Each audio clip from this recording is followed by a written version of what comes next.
Are you wondering what it's going to take for your team to realize their full creative potential? Today, I'm going to give you 5 simple ways to raise the creative tide on your team. Let's get into it.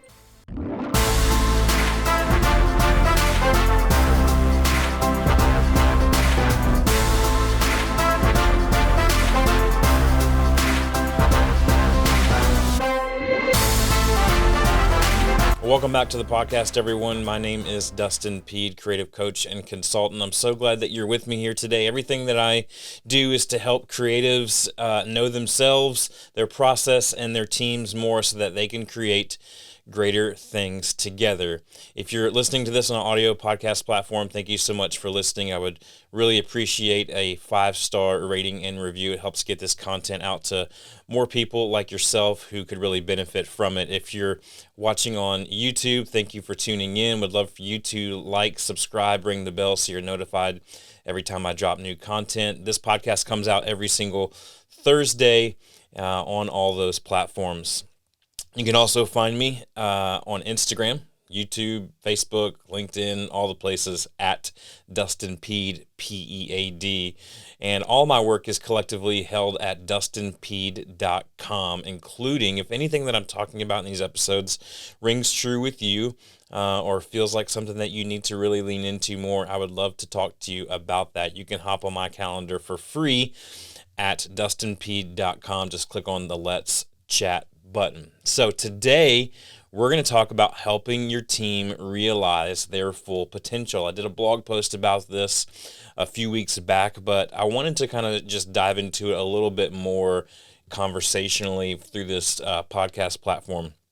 And so when I was really young in my career, I know it seems like I'm really young, but I'm not. I turned 40 this year. So when I was young in my career, I didn't know what I didn't know. Right? That's all of us when we're young in our career. I knew that I couldn't build and cultivate this culture of creativity that I wanted to in my organization on my own.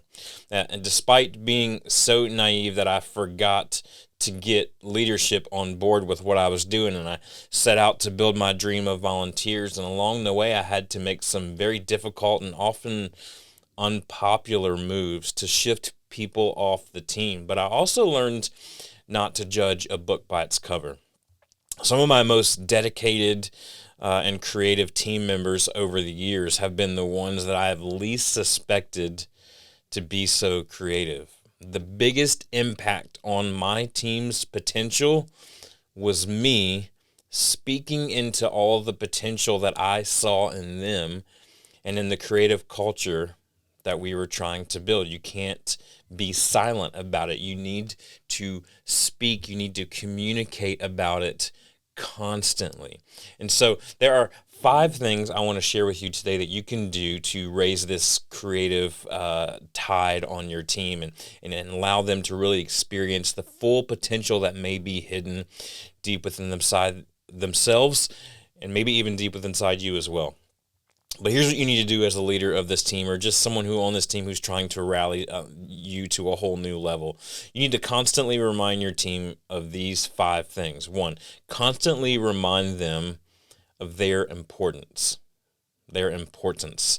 Listen, each of them is a vital piece of the culture that you're trying to build. You need to remind them of this as often as possible to reinforce the confidence in them. And when you build the confidence in them, it builds their own self-confidence. And when they have their own self-confidence, they're able to more freely be creative. You know, just like I know, that when you're really feeling it, when you get down in your studio and you get down into the space that you're going to create in and you're really feeling it and you're full of confidence and you feel like I can create anything today. I can create something super amazing today. You know that comes from a small sense of self-confidence. So you want to build the creative potential in your team. The first thing you need to do is you need to constantly remind them of their importance, and that'll build their self-confidence. The second thing that you need to constantly remind your team of is the vision. The vision. And I know we talk a lot about this as leaders, but it's super important not to keep it just between our ears. You must repeat your vision out loud, not just to yourself, out loud to your team ad nauseum, like the point where you're sick of hearing yourself say it. And if you hear yourself say it one more time, you just might not believe it. Whatever the vision is for your team, for your organization, whatever you're shooting for, whatever you're moving towards, you have to say that until you're sick of it, because when you're sick of it is when your team just begins to hear it. And when they begin to hear it and they begin to catch the vision of where you're going, their creative potential will skyrocket. The third thing you need to constantly remind your team of is your potential together. Together, that you're not alone in this thing. No creative person is greater than the sum of the creative team. You need to remind them of all the unseen results that could be seen together. They could be dreams realized, come true, if we can work together. Collaboration is going to be a major key. Healthy collaboration is going to be a major key in your team realizing their full potential. Just remember back to when you felt like you were stuck and someone came up to you and said, have you ever thought about it this way? Have you ever looked at it this way? And even if you may have initially felt kind of, this isn't your thing, kind of back off, don't tell me what to do, don't tell me how to create. When that pride settled and you were able to kind of go, maybe they have a point, you realize the potential of what you were creating was so much greater because you let others into the process. And so you need to constantly remind your team of the potential that they have together, right? The fourth thing that you need to constantly remind your team of is the wins. The wins.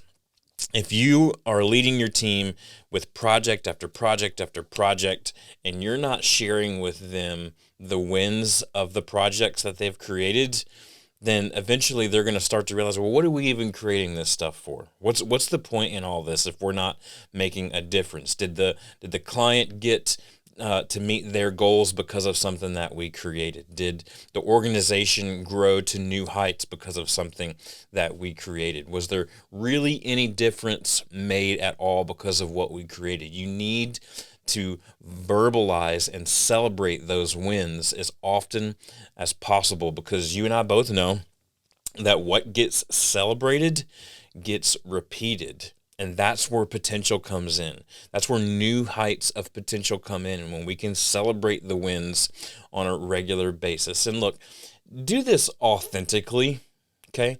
Don't try to go out there and manufacture some little mild false win.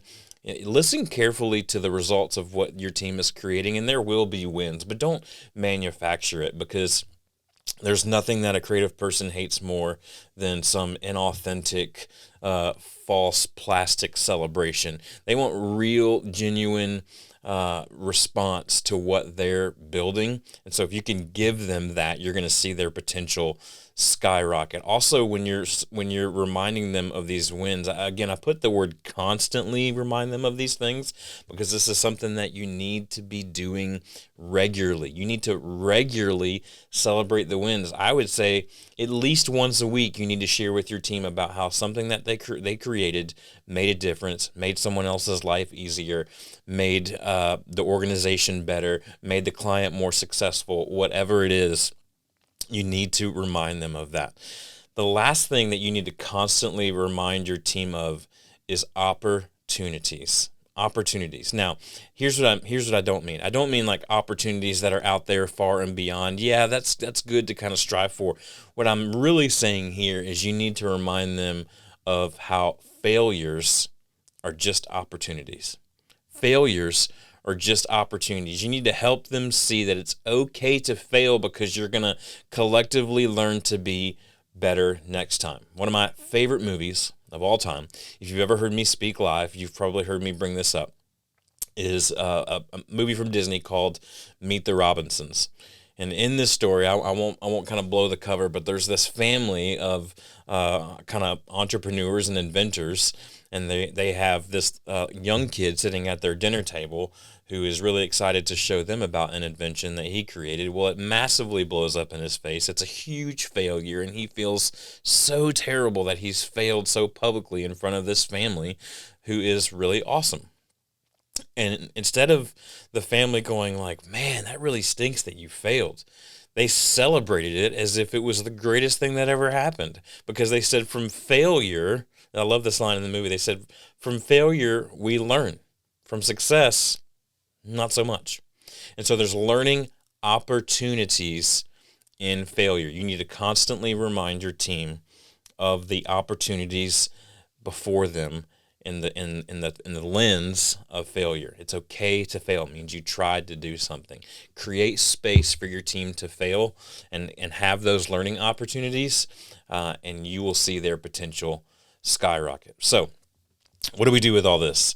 I think you need to put the 5 things on rotation. I think you need to remind them of their importance, the vision, your potential together, the wins, and the opportunities. Put them on a rotation. There's 5 days in a work week. Every single day of your work week, remind them. Say, hey, every Monday, I'm going to remind them of their importance. Every Tuesday, I'm going to remind them of their vision. Every Wednesday, I'm going to remind them of our potential together. Every Thursday, we're going to celebrate wins together. And every Friday, we're going to look at different opportunities. Now, those days may not line up. You may want to start your week with vision or opportunities and end your week with wins, whatever. The point being is that you're going to have an opportunity there to do these things regularly. And after a few months, if you can commit to the discipline of doing this new habit, I can promise you, almost guarantee you, that after a few months of doing this, you're going to begin to feel the creative potential rising in your team, and you're going to see things coming out of your team that you never expected before. So if there's any of these 5 that you need help incorporating into your team or into your own process and system, I would love to chat with you. Go to dustinpeed.com, click on the Let's Chat button, and hop on my calendar, and let's talk about how we can help rise the potential of you and your team just by incorporating these 5 simple reminders at all times. Listen, you can do this. It is not so big that you can't do it. Put it in front of you, write it down, write the process down, plan it out, and work the process like we always say. So cannot wait to be with you next time. We're going to talk about some keys to creative bravery. We have the potential now. Let's talk about some things that we can do to raise creative bravery in yourself and your team. I cannot wait to talk to you then. We'll talk to you next time on the Creativity Made Easy podcast.